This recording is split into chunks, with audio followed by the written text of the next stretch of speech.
Hello बच्चों। कैसे हो आप लोग। आज हम लोग एक नया चैप्टर शुरू करने जा रहे हैं which is cell cycle and cell division.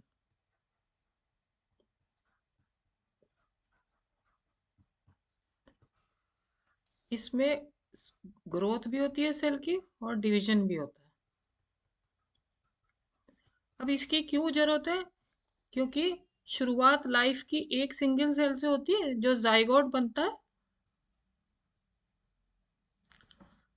तो वो एक सिंगल सेल होता है, उसके बाद bye growth and division both multi cellular organism पूरा बन जाता है, जैसे आप और हम यहाँ बैठे हैं। तो ये this is only possible by growth and division. क्या होता है पहले, ये जायगोट जो है ये दो में डिवाइड हुआ। अब दो में डिवाइड होने के बाद इसकी ग्रोथ होती है। जब ये ग्रोथ होती है तो जैसे ये इसका न्यूक्लियस है, तो एक न्यूक्लियर साइटोप्लाज्मिक रेशियो होता है।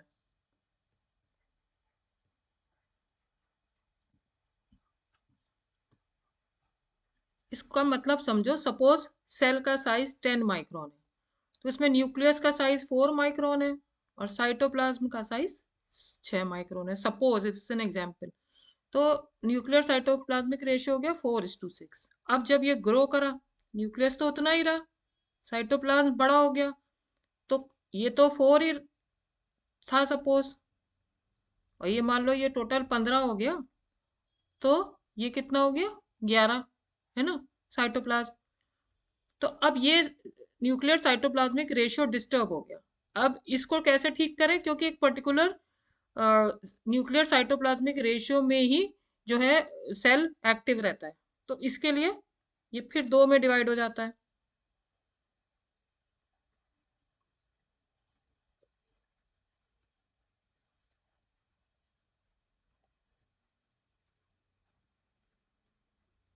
तो इसमें फिर वही ये same nuclear cytoplasmic ratio restore हो जाता है। तो ये ऑल्टरनेट ग्रोथ एंड मल्टीप्लिकेशन से ये फिर ग्रोथ हो गई।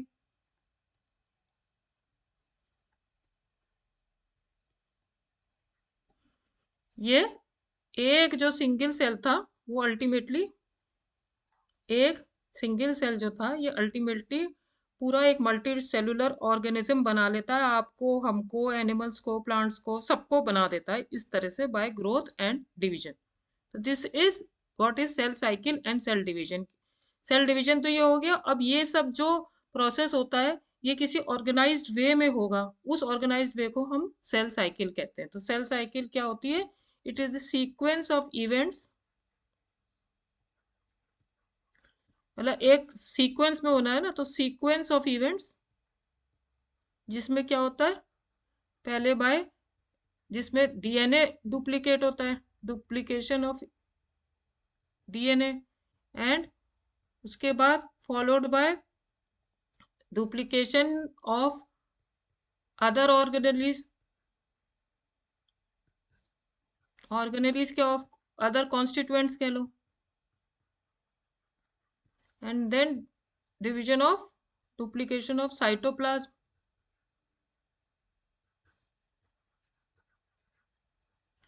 and all this results in ultimately form division into two daughter cells.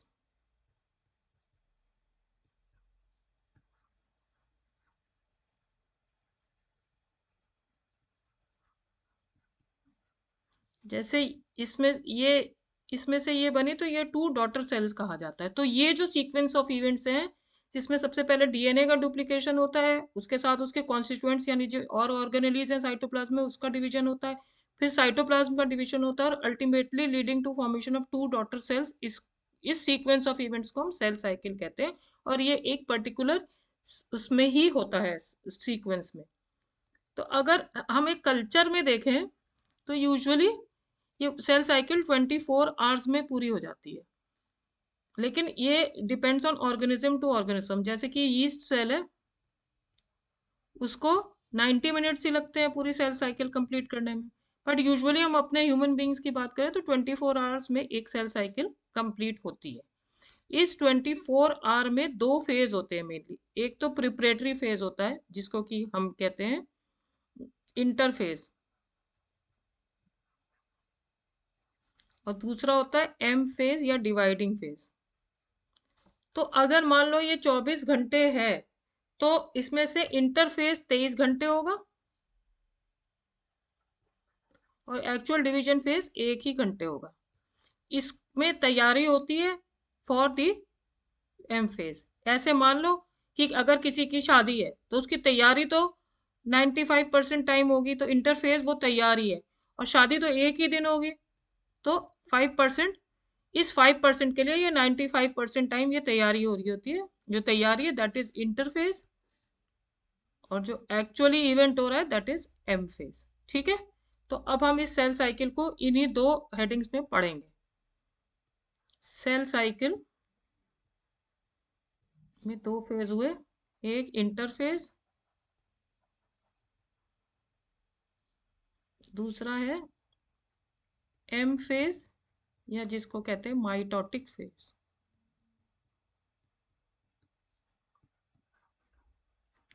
Interphase क्या हुआ? दो माइटोटिक फेज के बीच का जो पीरियड हुआ, माइटोटिक इंटरफेज एंड माइटोटिक। तो it is the interval between two mitotic phase, उसमें प्रिपरेशन होती है फॉर द एम फेज। ठीक है, अब इंटरफेज में भी तीन वो होती हैं, G1, तीन पार्ट होते हैं इसके, S और G2। G1 मतलब गैप 1, S माने सिंथेसिस, G2 माने गैप 2। ठीक है, इसी तरह एम फेज में भी दो पार्ट होते हैं, कैरियोकाइनेसिस मतलब क्रोमोसोम या डीएनए का बनना, बनना क्या मतलब दो में बनना, डिवाइड होना, एंड साइटोकाइनेसिस, डुप्लीकेशन। कैरियोकाइनेसिस के अगेन चार फेज होते हैं। सबसे पहला हो गया प्रोफेज, फिर हो गया मेटाफेज,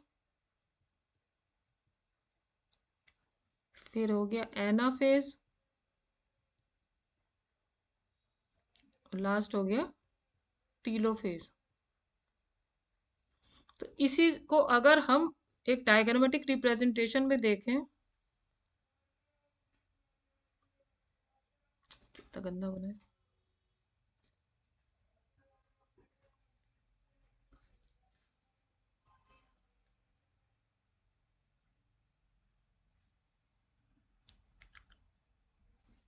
ठीक है, तो इसमें मैंने बताया 95% तो तैयारी हो रही होती है इंटरफेस।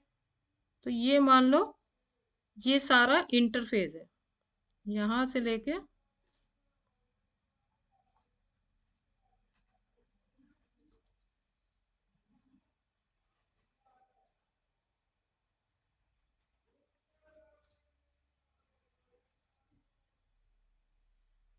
ये सारा इंटरफेस है,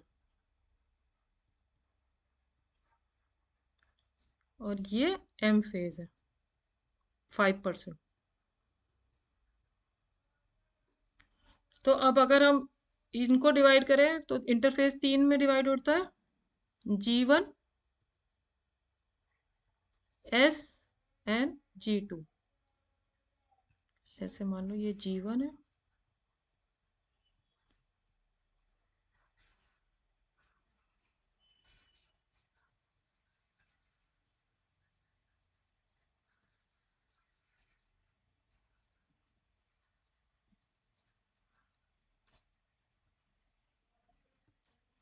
ये S है,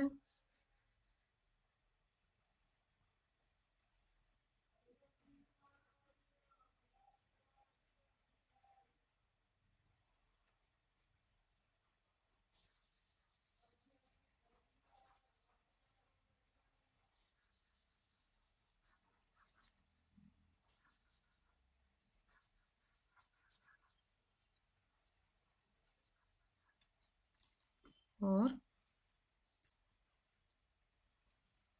ये G2 है।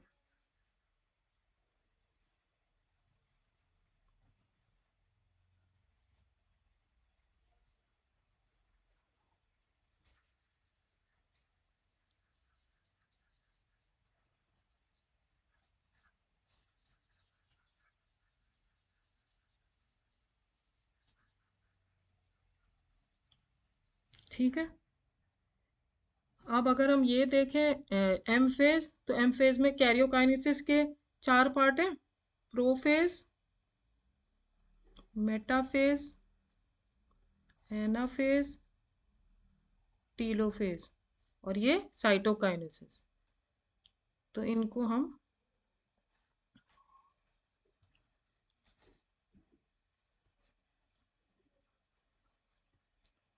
प्रोफेज,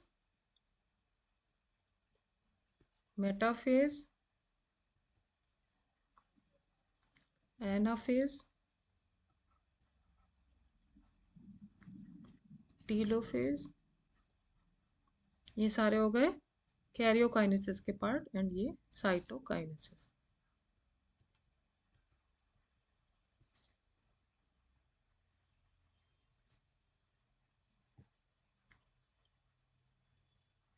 ये हो गया प्रोफेज। ये डायग्राम आप लोगों को एनसीईआरटी में भी है, इसलिए लेबलिंग के लिए आ सकता है, आप लोगों को इसको अच्छे से याद रखना है।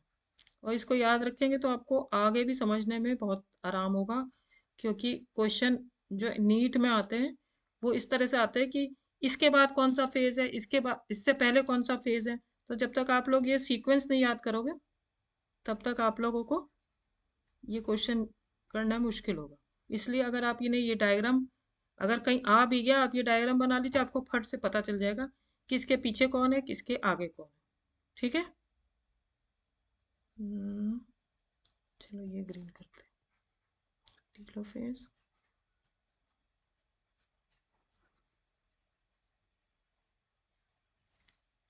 लास्ट इज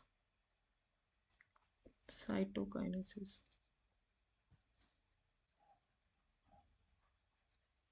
ये हो गया साइटोकाइनेसिस।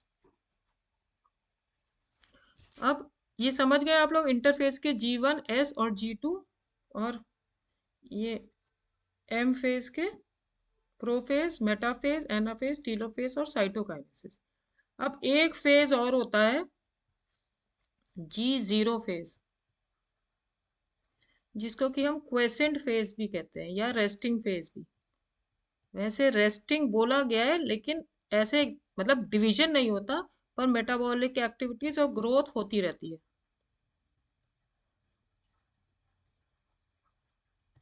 तो अब क्या है, अगर किसी कोई कुछ सेल होते हैं जो कि कंटिन्यूअस डिवाइड हो रहे होते हैं, तो वो कंटिन्यूअस इस सेल साइकिल में घूम रहे होते हैं, जैसे कि प्लांट्स में होते हैं मेरिस्मेटिक टिश्यू,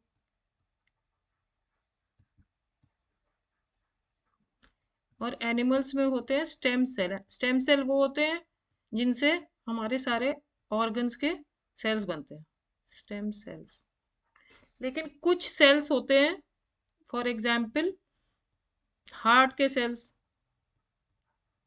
और न्यूरॉन्स, वो जरूरत पड़ने पर ही डिवाइड होते हैं, वरना नहीं डिवाइड होते। तो जरूरत क्या पड़ती है कभी कभी, जैसे मान लो सेल इंजरी हो गई, अब वो जो सेल इंजर हो गए या सेल डेथ हो गई, उनको रिप्लेस करने के लिए नए सेल्स की जरूरत है, तब ये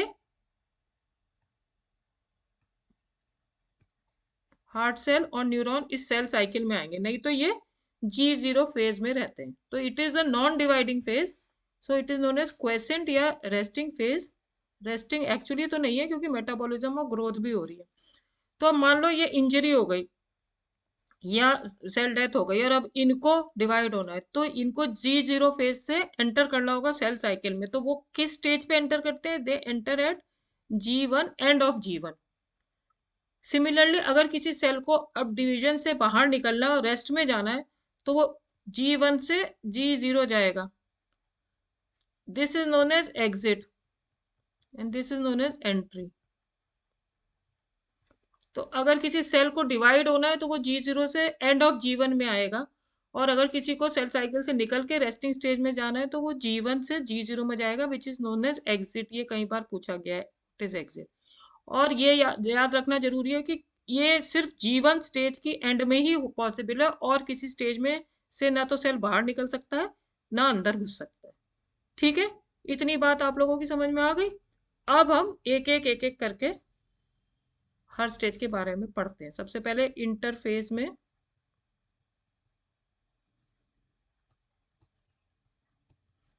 सबसे पहली स्टेज क्या है?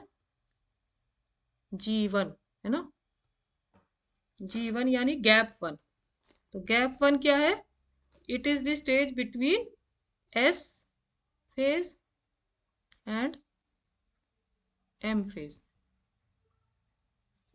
अच्छा, एक चीज मैंने अभी यहाँ डायग्राम में तो आप लोगों को बता दूं, ये क्वेश्चन बहुत आता है, विच फॉलोज विच। तो सपोज S फॉलोज, S किसका पीछा कर रहा है? G2। ये इंग्लिश का थोड़ा वो है, इसलिए S follows G2, S follows G2, S G2 का पीछा करता है। इसी में अगर हम भाषा बदलते हैं, G2 इज फॉलोड बाय, मतलब वही है, G2 is followed by S। Follows का मतलब कौन पीछा कर रहा है, और इज फॉलोड बाय का मतलब कौन उसको फॉलो कर रहा है। तो आंसर तो मतलब वही है, क्या चाहे S फॉलोज G2 या G2 is followed by S। तो लेकिन ये थोड़ा लैंग्वेज डिफरेंट हो जाती है, इसलिए कई बार समझने में दिक्कत आ जाती है। ये आप लोग अगर कुछ भी ऐसा आए और आपको कंफ्यूजन है, सबसे पहले ये डायग्राम बना लीजिए। फॉलोज का तो मतलब पता है, मान लो कोई लड़की है, उसका कोई लड़का पीछा कर रहा है, तो that boy is following that girl. तो इसी तरह एस जो है वो G2 का पीछा कर रहा है, तो एस फॉलोज G2। लेकिन हम कहें कि लड़की को कौन फॉलो कर रहा है, लड़की को लड़का फॉलो कर रहा है, तो G2 is followed by S, मतलब वही है, लेकिन लैंग्वेज थोड़ी डिफरेंट है। अगर आप लोग ये कुछ कंफ्यूजन हो तो ये डायग्राम बना के उसको कर लीजिएगा। तो इसीलिए मैंने इसलिए बताया कि जैसे G1 phase lies between the M phase and S phase. ठीक है, समझ गए? तो इसमें क्या होता है, सेल मेटाबॉलिकली तो एक्टिव होगा ही,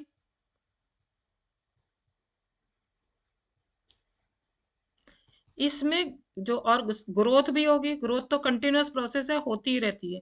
और इसमें जो होता है, डीएनए का रेप्लिकेशन नहीं होता है, DNA replication does not occur.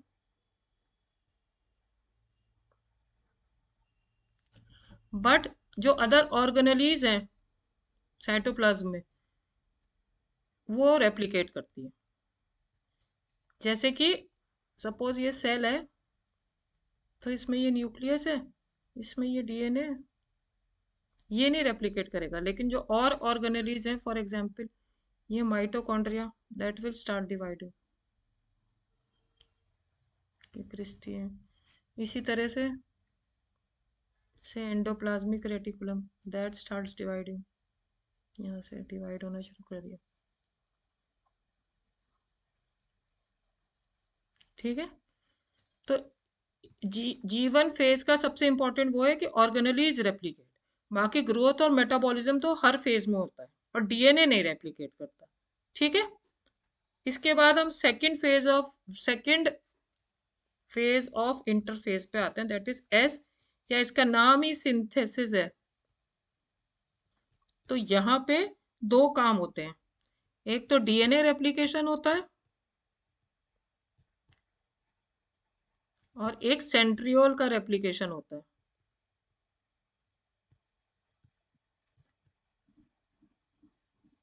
Centriole आप लोगों को याद होगा कि मैंने बताया था कि जैसे ये सेल है, इसके अंदर ये न्यूक्लियस है, तो पहली बात तो ये क्रोमोसोम ऐसे पड़ा था, तो इसका रेप्लिकेशन हो गया, क्रोमेटिड का हो गया, एक्चुअली डीएनए का हो गया, क्रोमोसोम का नहीं हुआ, डीएनए का हो गया, अभी मैं बता रही हूँ। इसके अलावा ये साइड में सेंट्रियोल होता है, which is only present in plant cell, in animal cell sorry, तो इसका रेप्लिकेशन होगा। ठीक है, तो अब इसमें एक बात समझने की है, हमारा जो डिप्लॉयड सेल होते हैं, हमारे बॉडी में जितने भी सेल्स हैं एक्सेप्ट द गैमीट सेल्स, सारे डिप्लॉयड होते हैं। डिप्लॉयड का मतलब क्या होता है, उनमें 46 क्रोमोसोम होते हैं। मैंने पिछली बार बताया था आप लोगों को कि क्रोमोसोम हम कैसे काउंट करते हैं। पहले तो स्ट्रक्चर याद करो, ये सेंट्रोमियर था, ये इसका क्रोमेटिड था और इस क्रोमेटिड के अंदर ये डीएनए पड़ा है।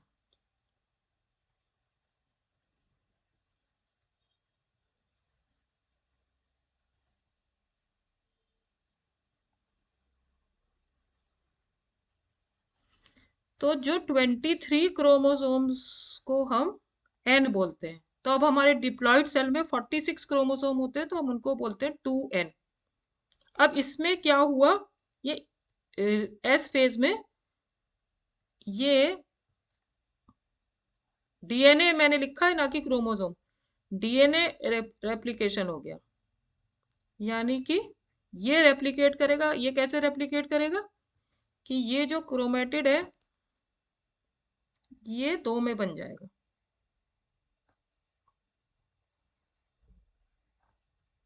तो इसको कहते हैं सिस्टर क्रोमेटिड, सिस्टर क्रोमेटिड बन गया। ठीक है, और क्योंकि डीएनए इसी के अंदर है तो इसलिए डीएनए को रेप्लिकेट कर रहा है।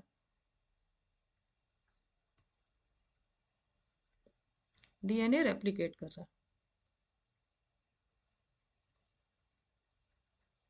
अब मैंने पिछली बार आपको पिछले सेल वाले चैप्टर में ये भी बताया था कि नंबर ऑफ क्रोमोसोम हम किससे काउंट करते हैं, by the number of centromere, है ना। अब इससे इसमें आया तो सेंट्रोमियर तो डिवाइड नहीं हुआ, सेंट्रोमियर तो उतना ही रहा। तो अगर हम समझें तो क्रोमोसोम नंबर तो सेम ही रहा 2n, बदला क्या है, क्रोमेटिड और डीएनए। तो क्रोमेटिड ये 46 क्रोमोसोम है, सब में एक एक क्रोमेटिड है। तो अगर हम ये देखें G1, इसमें 2n क्रोमोसोम थे और 46 क्रोमेटिड थे, है ना। ये बहुत आता है क्वेश्चन नीट में, इसलिए मैं बता रही हूँ, समझना, इसको समझने वाली बात है। ठीक है, अब यहाँ पे क्या हुआ, क्रोमोसोम तो 2n ही रहे क्योंकि सेंट्रोमियर तो उतने ही है, लेकिन क्रोमेटिड डबल हो गए। तो क्रोमेटिड हो गए 92, 46 इंटू 2, समझ गए ना। अब एक टर्म और होता है विच इज डीएनए का अमाउंट, अमाउंट ऑफ डीएनए।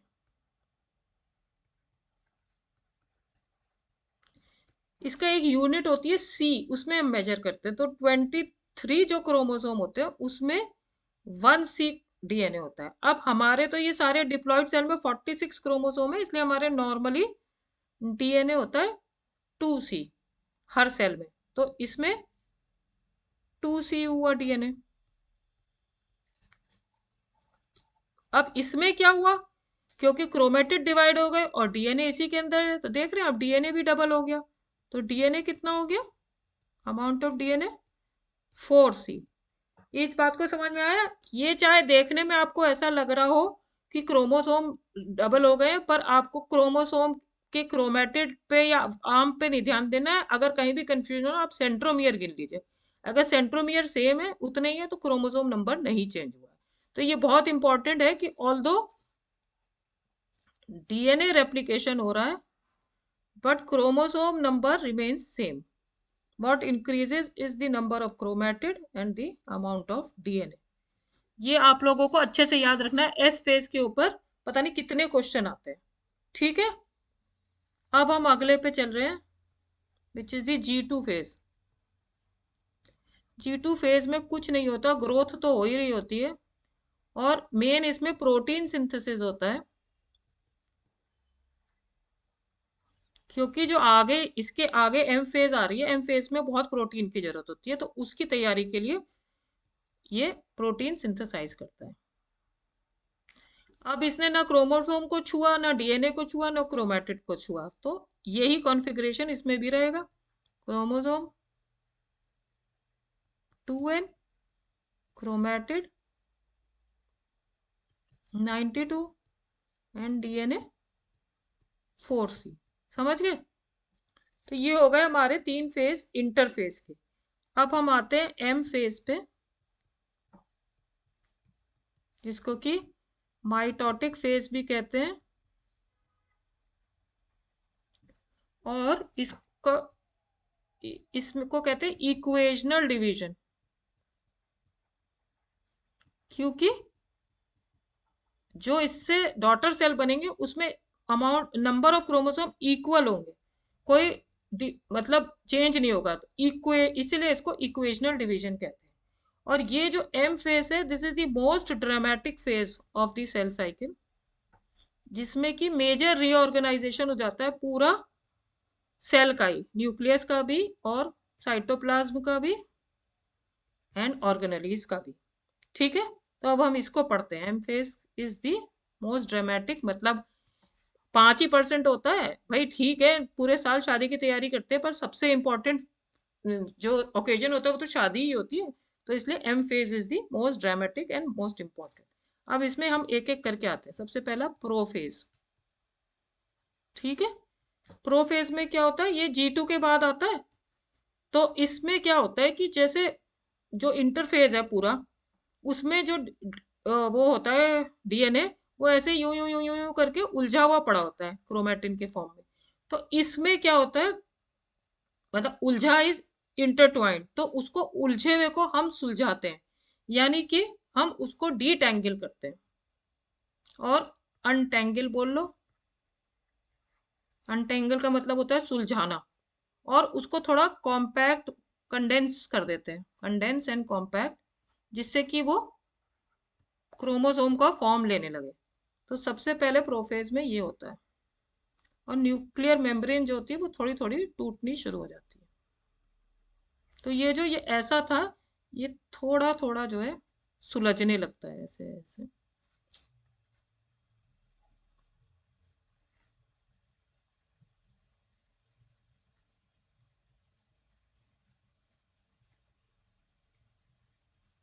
तो अर्ली प्रोफेज में दो काम होते हैं। एक तो न्यूक्लियर मेम्ब्रेन टूटने लगती है, स्टार्ट्स ब्रेकिंग,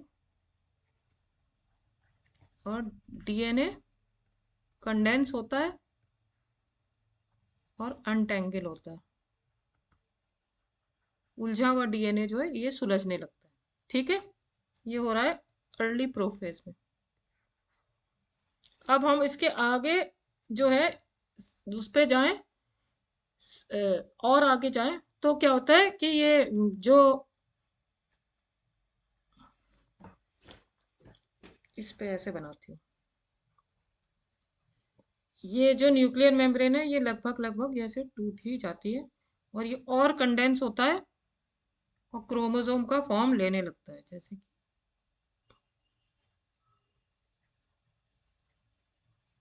कि ऐसे।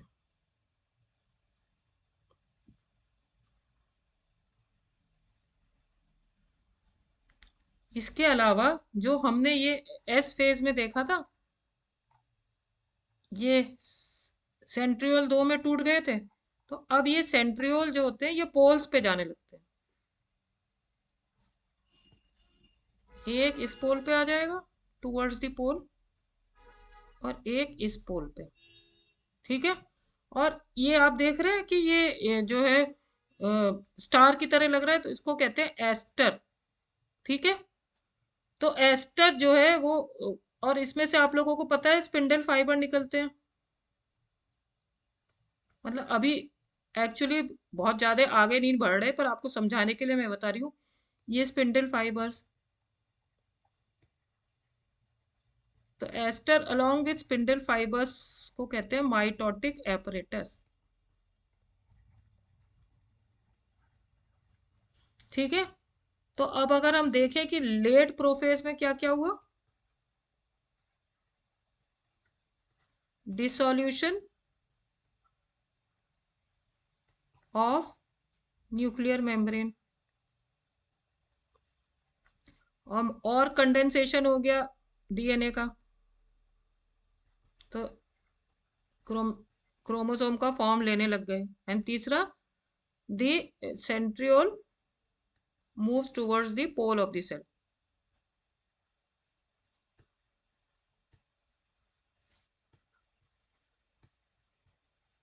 ठीक है, ये 3 काम हुए लेट प्रोफेज में। ठीक है, और इसने बनाया, इसको बोलते हैं एस्टर, जो ये इसमें सेंट्रियोल जो इस फॉर्म में होता है स्टार के शेप में, और जो इसमें से स्पिंडल फाइबर निकलते हैं, दोनों को मिला के माइटोटिक एपरेटस कहते हैं। अब अगर हम फिर से जेनेटिक मटेरियल देखें, कुछ इसमें डिवीजन विवीजन तो कुछ नहीं हुआ है, तो क्रोमोसोम अभी भी 2n है ना, स्पिंडल फाइबर, और स्पिंडल कह रही हूँ, स्पिंडल फाइबर की भी बात करी थी तो स्पिंडल ही आ गया। क्रोमेटिड, देखो कुछ छेड़ा ही नहीं है तो वही रहेंगे 92, और डीएनए 4C, क्योंकि कुछ छेड़ा ही नहीं है ना। Chromatid 92 and amount of DNA 4C। समझ रहे हो, ये मैं अलग अलग इसलिए बता रही हूँ कि बाद में एक टेबल बनाएंगे तो आप लोगों के समझने में आसानी हो। तो ये समझ में आ गया, अर्ली प्रोफेज में तो टूटनी शुरू होती है और डीएनए सुलझना शुरू होता है। लेट में ये प्रॉपर फॉर्म उसका लेने लगता है क्रोमोसोम का, और ये पूरी टूट जाती है न्यूक्लियर मेम्ब्रेन, और ये माइटोटिक एपरेटस बन जाता है। अब हम अगले पे जाते हैं, metaphase, which is a very important phase. तो अब क्योंकि न्यूक्लियर मेम्ब्रेन टूट गई, तो जो ये क्रोमोसोम है ये पूरे साइटोप्लाज्म में फैल गए।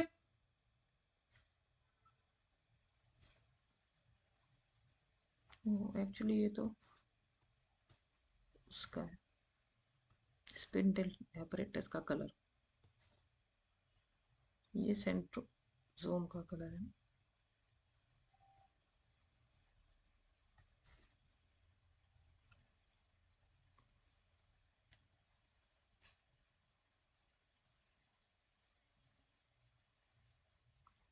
ये पूरे साइटोप्लाज्म में फैल गए।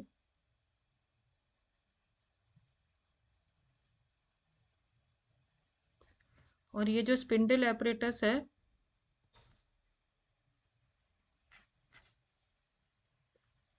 इसमें से जो स्पिंडल निकले वो एक साइड के एक क्रोमेटिड पे अटैच हो गए और दूसरी साइड के दूसरी क्रोमेटिड पे अटैच हो गए।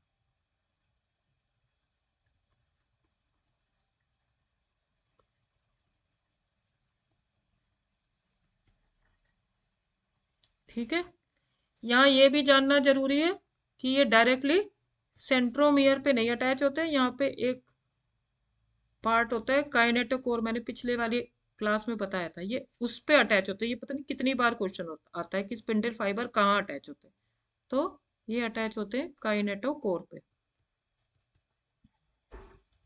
ठीक है, और जो ये क्रोमोसोम होते हैं, ये इतने अच्छे से बिल्कुल इनकी मॉर्फोलॉजी दिखाई देती है कि अगर आपको पढ़ना है क्रोमोसोम के बारे में, तो सबसे अच्छा स्टेज जो पढ़ने का है वो है मेटाफेज। इस पे भी बहुत क्वेश्चन आता है। ये हो गया इसका सेंट्रोमियर, ये उसका हो गया क्रोमेटिड, और ये हो गया इसका काइनेटोकोर, और इसके अंदर ये डीएनए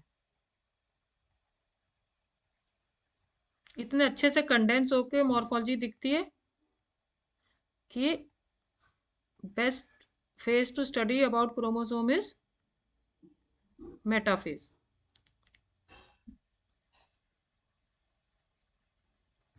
ये काइनेटोकोर हो गया, ये सेंट्रोमियर हो गया, ये क्रोमेटिड्स हो गए, और इसके अंदर ये डीएनए हो गया। ठीक है, अब ये जो पूरे में फैले हुए हैं, तो लेट मेटाफेज में क्या होता है,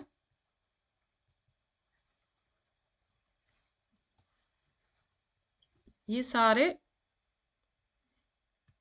सेंटर ऑफ द सेल में जाके अलाइन हो जाते हैं। उस एरिया को कहते हैं इक्वेटर या मेटाफाइज प्लेट।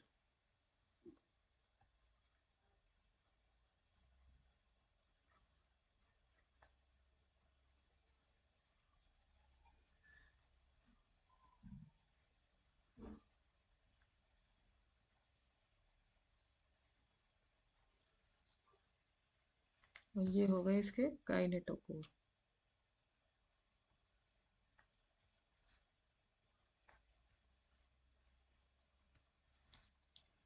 तो ये कहाँ पे अटैच हो गए? मेटाफाइज plate,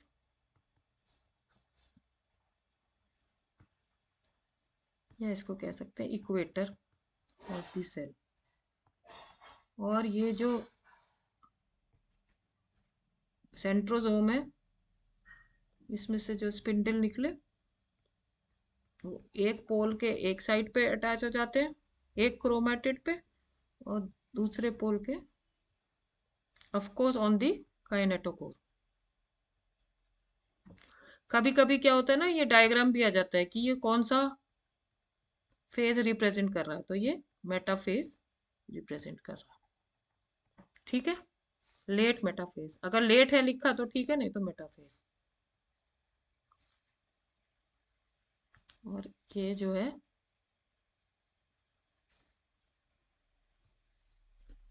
best phase to study the structure of chromosome।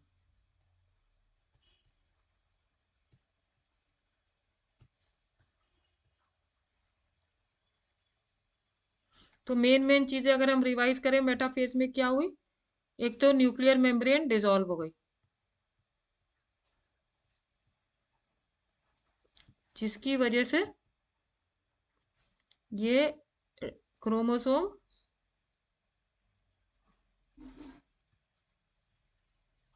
Chromosome spread into the entire cell. ये तो हो गया अर्ली में। लेट में क्या हुआ फिर? ये अलाइन हो गए एट द इक्वेटर या मेटाफेज प्लेट, और इसमें से जो ये स्पिंडल फाइबर निकले, ये एक एक अटैच हो गए to one one chromatid through the kinetochore. और ये बहुत जरूरी है याद रखना, this is the best phase to study the structure of chromatin, क्योंकि यहाँ पे बहुत अच्छे से ये पूरा ये ऑर्गेनाइज होते हैं। ठीक है, कंडेंस होके। अब देखो ये घूमे और एक जगह अलाइन हुए, लेकिन ना टूटे, ना डिवीजन हुआ, ना और बढ़े। तो फिर अगर हम उसी बात पे जाएं, नंबर ऑफ क्रोमोसोम, तो वो तो 2a नहीं रहे। नंबर ऑफ क्रोमेटिड्स 92 ही रहे। अमाउंट ऑफ डीएनए 4c ही रहा, है ना? कुछ चेंज नहीं आया, सेम एज दिस। ठीक है, अब हम अगले स्टेज पे जाते हैं, विच इज द एनाफेज।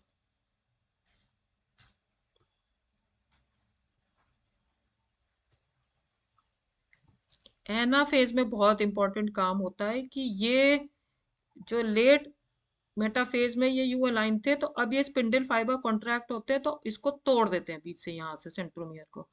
आधे इस पोल की तरफ चले जाते हैं और आधे इस पोल की तरफ।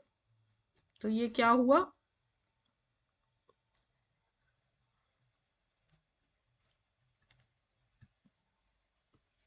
ये जो सेंट्रियोल है, इसमें से जो ये स्पिंडल फाइबर निकले,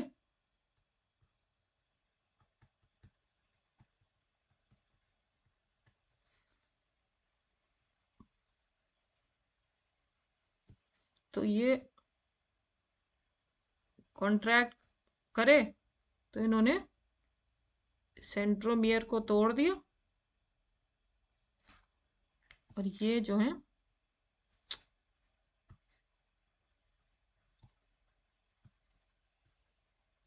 क्यों नहीं भैया इरेजर चल रहा? हम्म,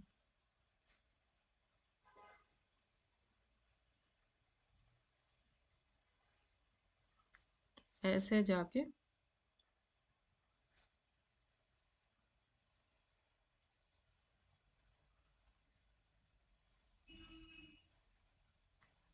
पोल्स पे यूं अटैच हो गए। ठीक है, और जो है ये जो इसके सेंट्रोमियर होते हैं, ये पोल्स की तरफ होते हैं, तो जिसको कि हम कहते हैं वो आगे चल रहे हैं ना, तो उसको कहते हैं कि लीड कर रहे हैं, यानी कि लीडिंग लीड कर रहे हैं तो ये लीडिंग एज है।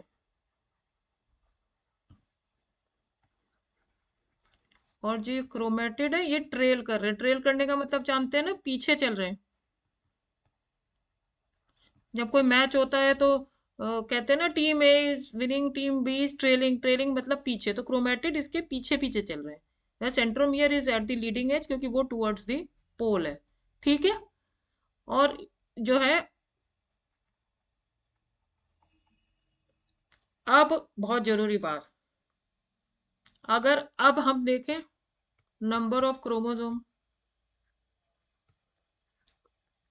मैंने बताया नंबर ऑफ क्रोमोसोम किससे गिनते हैं? नंबर ऑफ सेंट्रोमियर से। इससे पहले वाले में सेंट्रोमियर गिनो, 1 2 3 4, हर सेल में 4 है। अभी गिनो सेंट्रोमियर, 1 2 3 4 5 6 7 8, है ना। इसका मतलब नंबर ऑफ क्रोमोसोम डबल हो गए। तो जो ये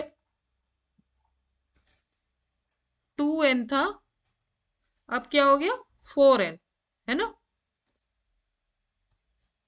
4n। बाकी सब कुछ तो वही रहा, नंबर ऑफ क्रोमेटिड्स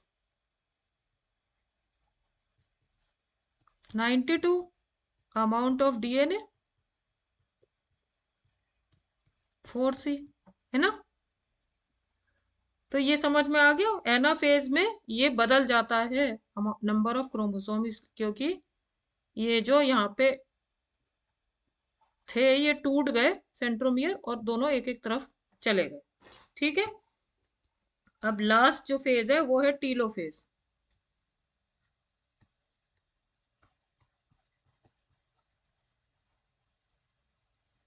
टीलोफेज में क्या होता है कि ये जो क्रोमोसोम के फॉर्म में है ये सेल, ये फिर से डिसॉल्व होने लगते हैं और अपनी आइडेंटिटी लूज कर देते हैं। इसको दूसरे से बनाओ, कलर से। ये फिर ऐसे अपनी आइडेंटिटी लूज कर देते हैं और ये डिसॉल्व होने लगते हैं, और ये न्यूक्लियर मेम्ब्रेन वापस बनती है। और जो ऑर्गेनली उस समय डुप्लीकेट हुए थे लेकिन गायब हो गए थे, तो वो organelles reappear. Organelles reappear and chromosome lose their identity,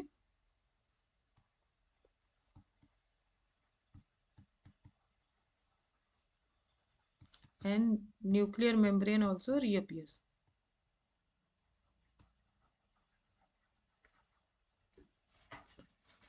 अच्छा, तो ये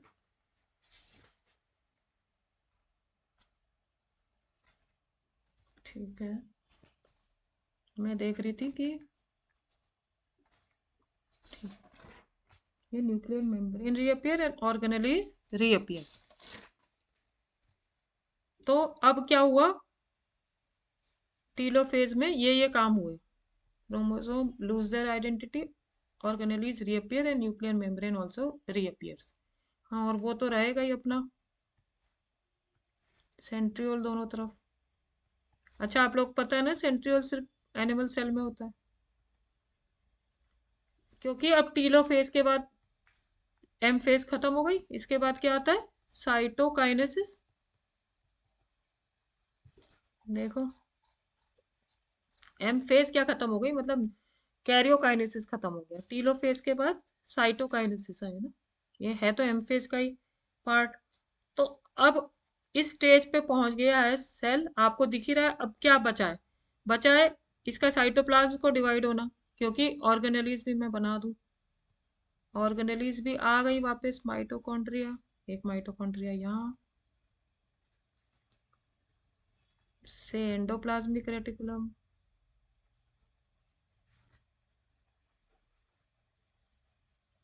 ठीक है। तो अब हम आते हैं साइटोकाइनेसिस पे।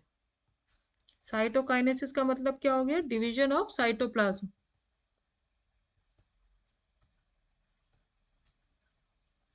जब साइटोप्लाज्म डिवाइड होगा तभी तो, क्या बोलते हैं, सेल दो में बनेंगे। तो ये एनिमल सेल में अलग तरीके से डिवाइड होता है, और प्लांट सेल में अलग तरीके से डिवाइड होता है। क्यों? क्योंकि प्लांट सेल में सेल वॉल होती है और वो सेल वॉल जो होती है वो बहुत रिजिड होती है, उसको आसानी से तोड़ा नहीं जा सकता। तो देखिए हम एनिमल सेल में ये क्या होता है। एनिमल सेल में तो आप लोगों को दिख ही रहा है, ये ऐसे बीच में इंडेंटेशन हो गया, इसको बोलते हैं फरो।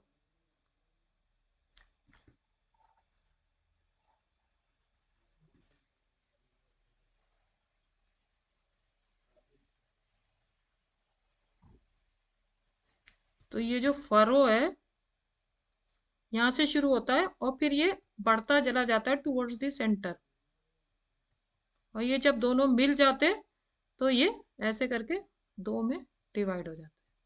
अब क्योंकि ये बाहर से अंदर आया तो इसमें डिवीजन जो होता है that is known as centripetal. ठीक है, और ऐसे करके फिर ये दो डॉटर सेल्स बना लेते हैं। अब प्लांट सेल में क्या हुआ? प्लांट सेल में तो ये रिजिड सेल वॉल है, तो ये अंदर से शुरू होता है, यहाँ पे एक सेल प्लेट बनती है और वो इस तरफ मूव करती है, this is known as cell plate. और ये लेटर जाके क्या बना लेती है? Middle lamella.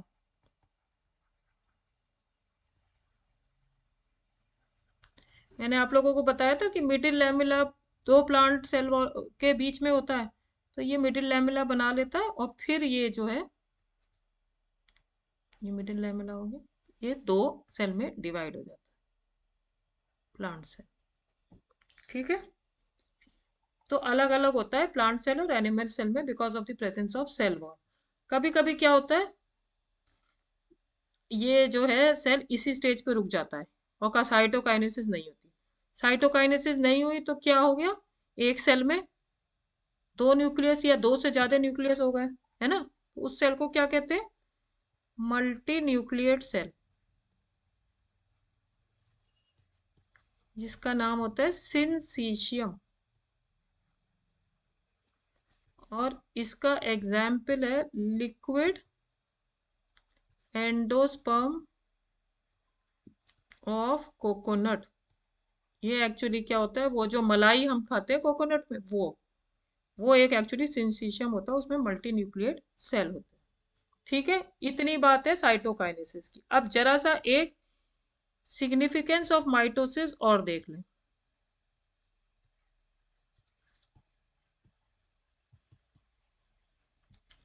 तो डिवीजन के लिए तो चाहिए इस सारे डिप्लॉयड सेल्स इसी से डिवाइड करते हैं। कुछ एक्सेप्शन है, specially in the animal cell में तो एक ही एक्सेप्शन है, that is the honey bee. उसको कहते हैं सोशल एनिमल।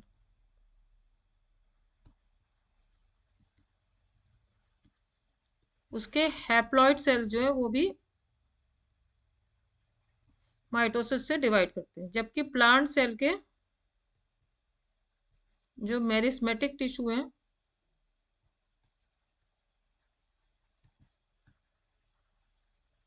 वो कंटिन्यूस डिवाइड करते हैं, और जो यंग प्लांट होते हैं उनमें हैप्लॉइड सेल्स भी डिवाइड करते हैं। तो सबसे पहला तो डिवीजन का काम ही हो गया टू मेंटेन दी प्रोजेनी, लेकिन इससे ज्यादा जरूरी होता है सेल रिपेयर एंड मेंटेनेंस। मैंने बताया था कि कभी कोई सेल इंजरी हो जाती है तो उसे रिप्लेस करने के लिए। इसके अलावा कुछ सेल्स ऐसे होते हैं जो कंटिन्यूसली शेड हो रहे होते हैं, जैसे हमारे स्किन की epithelium, mucosa of gut and blood cells. जो ब्लड सेल्स होते हैं वो जैसे आरबीसी तो 6-7 दिन ही रहते हैं, अब वो कंटिन्यूसली डेथ होती रहती है, तो उनको रिप्लेस करने के लिए तो ना, मतलब नेचुरल डेथ हो रही है या कोई इंजरी की वजह से हो रही है, अगर जो कुछ सेल मर रहे हैं या इंजर हो रहे हैं तो उनको रिप्लेनिश करने के लिए माइटोसिस की जरूरत है ना? तो दूसरी बात इसकी ये हो गई। और तीसरी जो मैंने बताया था, न्यूक्लियर साइटोप्लाज्मिक रेशियो ऑल्टर हो जाता है, उसको ठीक करने के लिए भी माइटोसिस की जरूरत है ना? तो ये सारे जो है इसके सिग्निफिकेंस है। अच्छा, अब मैंने जो वो एक डायग्राम वो आप लोगों को न्यूक्लियर मटेरियल बताया था, उसका मैं एक टेबल बता दे रही हूँ। G1 S, G2 prophase, metaphase, anaphase and telophase. क्या क्या देखना है हमें? Number of chromosome, number of chromatid, amount of DNA. जब शुरू किया तो डिप्लॉयड सेल था, तो नंबर ऑफ क्रोमोसोम थे 2n, उसमें सब में एक एक ही क्रोमेटिड था, और डिप्लॉयड है तो 46, है ना। और मैंने बताया था 23 क्रोमोसोम में एक 1c डीएनए होता है, तो 46 में 2c हुआ। अब एस फेज जो सिंथेसिस फेज है, उसमें क्रोम जो है डीएनए मल्टीप्लाई हुआ, क्रोमोसोम तो नहीं हुआ, क्योंकि देखो सेंट्रोमियर तो नहीं बढ़े, ये सेंट्रोमियर तो नहीं बढ़े, क्रोमेटिड बढ़े और उसके अंदर का डीएनए बढ़ा, तो नंबर ऑफ क्रोमोसोम तो 2n ही रहे, क्रोमेटिड दुगने हो गए, तो उसके अंदर के डीएनए भी दुगना हो गया। G2 में तो कुछ छेड़ा ही नहीं, तो यही। प्रोफेज में भी कुछ नहीं छेड़ा, मेटाफेज में भी कुछ नहीं छेड़ा, खाली वो सुंदर हो गए क्रोमोसोम जिनसे आप उनकी पढ़ाई कर सको। एनाफेज में अब ये देखो, एनाफेज में ये टूट गए, तो 1 2 3 4 5 6 7 8, double the amount of centromere हो गए, इसका मतलब double the amount of chromosome हो गए, तो यहाँ पे 4n हो गए, ठीक है। और ये तो उतना ही रहा, क्योंकि ये तो ऑलरेडी डबल थे। टीलोफेज में भी उतना ही रहा, ठीक है। और अब टीलोफेज के बाद साइटोकाइनेसिस हो जाएगी। जब साइटोकाइनेसिस हो जाएगी, तो ये 2 डॉटर सेल में डिवाइड हो जाएगा। उस 2 डॉटर सेल का क्या कॉन्फ़िगरेशन होगा? 2n46 2c, 2n46 2c, और इससे ये फिर वापस G1 में चले जाएंगे, यही कॉन्फ़िगरेशन है ना। तो ये आप लोग जरूर से ये याद रखना, ये वाला टेबल, ठीक है। क्योंकि ये बहुत नीट में इस तरह के क्वेश्चन आते हैं, बहुत ज़्यादा क्वेश्चंस आते हैं। मैं क्वेश्चंस तो अभी नहीं करा रही हूँ, क्योंकि आप लोग बोर्ड के एग्जाम्स में बिजी हैं, बाद में फिर मैं प्रीवियस ईयर क्वेश्चन करा दूंगी। तो ये पूरा माइटोसिस कंप्लीट हो गया। अब हम अगले लेक्चर में मियोसिस करेंगे। कोई प्रॉब्लम हो तो आप लोग बताइएगा, and keep liking and subscribing my channel. Thank you.